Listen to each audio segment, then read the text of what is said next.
트럼프 대통령이 한국산 수입품 관세율을 26%로 높이는 상호 관세 부과 행정명령에 서명했습니다. 트럼프 대통령이 서명한 행정명령에 따르면 미국은 5일부터 거의 모든 수입품의 관세 10%를 물리고 한국 등 57개국엔 9일부터 추가 상호 관세를 부과합니다. 이에 따라 미국에 수출하는 한국산 상품엔 5일부터 10%, 9일부터는 여기에 16%포인트를 더한 관세율 26%가 적용됩니다. 추가 관세 부과 대상국은 미국이 큰 무역 적자를 기록 중인 국가들이라고 백악관은 설명했습니다. 이번 상호 관세 부과는 연방의회 승인 절차 없이 트럼프 대통령에 의해 단행됐습니다. 트럼프 대통령의 상호관세 발표 이후 월가의 주요 경제학자들이 스태그플레이션이 더욱 뚜렷해지고 있다는 새로운 경제 전망을 속속 발표하고 있습니다. 일부 경제학자들은 미국이 올해 마이너스 성장할 수 있다고 전망했습니다. 블룸버그 통신은 영국의 글로벌 투자은행인 바클레이스가 2025년 미국 국내 총생산 성장률이 마이너스 0.1%를 기록할 것으로 예측했다고 보도했습니다. 이번 관세가 실제로 유지된다면 2022년 이후 3년간 진행한 인플레이션과의 싸움에 대한 성과가 사라질 것이라고 월가의 이코노미스트들은 내다봤습니다. 미국 정부가 중국 주재 정부기관, 직원과 가족에게 중국 시민과의 낭만적 또는 성적 관계를 금지했다고 AP통신이 보도했습니다. AP통신은 1월부터 관계 금지령이 시행됐다고 전했습니다. 이는 베이징 미국 대사관과 광저우, 상하이, 선양, 우한, 홍콩의 영사관의 미국인 직원 및 가족이 대상입니다. 정책 시행 이전부터 중국 시민과 관계를 이어왔을 경우 예외를 인정받을 수 있습니다. 그러나 예외 확인을 요청해도 대사관이 불허하면 신청자는 중국 시민과의 관계를 끝내거나 기존 직책을 포기해야 합니다. 또 교제 관련 정책을 위반하는 사람은 즉시 중국에서 떠나야 한다고 전해졌습니다. AP는 미국 외교관과 정보 전문가들은 중국이 소위 미인계를 공격적으로 활용해 미국의 기밀에 접근하고 있다고 우려하기 때문인 것으로 알려졌습니다. 대상포진 백신을 접종한 노인과 접종하지 않은 노인의 치매 발병 위험을 7년간 추적, 관찰하는 연구에서 대상포진 백신을 접종하면 치매 발병 위험이 20% 낮아진다는 결과가 나왔습니다. 스탠포드 대학 연구팀은 영국 웨일스 주민을 대상으로 영국 웨일스 지역의 79세 전후 노인 중 대상포진 백신 접종자와 비접종자의 치매 위험을 7년간 추적한 결과 접종자의 치매 위험이 비접종자보다 20% 낮은 것으로 나타났다고 밝혔습니다. 대상포진은 통증을 동반한 발진을 일으키는 바이러스 감염으로 수두 대상포진 바이러스에 의해 발생합니다. 어린 시절 수두에 걸린 후 바이러스가 신경세포에 잠복해 있다가 나이가 들거나 면역체계가 약해지면 재활성화돼 대상포진을 일으킵니다. 한국 뉴스입니다. 헌법재판소에서 윤석열 대통령에 대한 파면 여부가 LA 시간 4월 3일 오후 7시 결정됩니다. 헌법재판관 8명은 평일을 열었습니다. 최종 결정문에 담을 세부 문구를 다듬고 검토하는 작업을 반복한 건데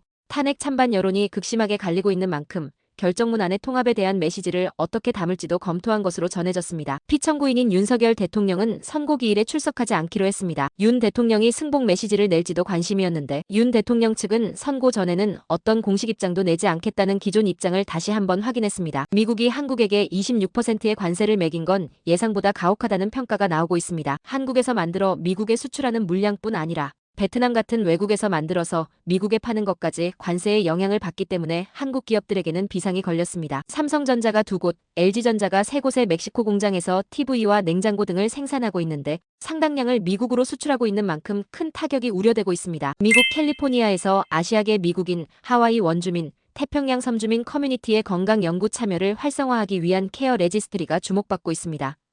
이 연구는 AANHPI 커뮤니티의 알츠하이머병 및 관련 치매, 노화, 간병, 그리고 기타 생애 건강 문제에 대한 심층적인 연구를 지원하기 위해 설립되었으며 보다 정밀하고 포괄적인 의료 솔루션 개발을 목표로 하고 있습니다.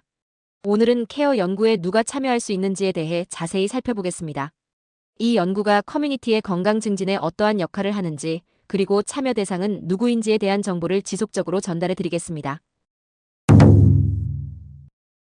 미국 및 미국 관련 태평양 제도에 거주하는 아시아인, 아시아계, 미국인, 하와이 원주민 및 태평양 섬주민 중 18세 이상 성인으로 한국어, 영어, 중국어, 일본어, 베트남어 등 10개 언어 중 하나를 읽고 대화할 수 있으며 건강 관련 연구 참여에 대한 연락을 받기를 원하는 사람들을 대상으로 케어 프로그램 등록이 진행됩니다.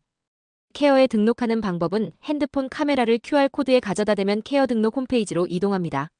더 자세한 문의 사항이 있으시면 케어 홈페이지를 방문하세요. 최근 화재로 인해 신체적 및 정신적 어려움을 겪고 계신가요? 또는 피해를 입으신 지인을 알고 계신가요? 푸틸 플러리시는 치유와 회복을 돕기 위해 다음과 같은 지원을 제공합니다.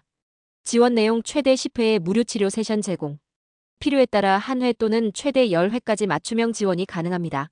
심리적 및 정신적 회복을 위한 전문 치료 및 상담이 제공됩니다.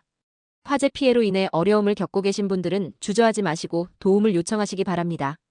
푸칠 플러리시는 여러분의 회복을 돕기 위해 함께 하겠습니다. 문의 및 신청 연락처 또는 웹사이트 정보를 확인하세요.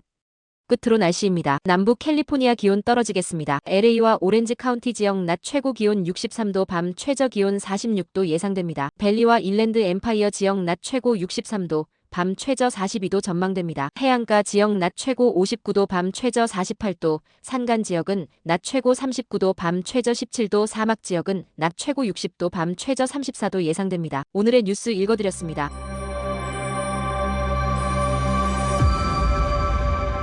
고맙습니다.